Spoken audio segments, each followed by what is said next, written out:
Concept 3, identifying the direction of a parabola.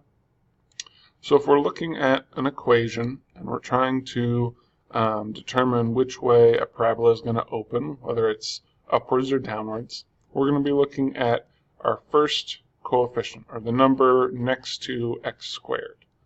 Okay?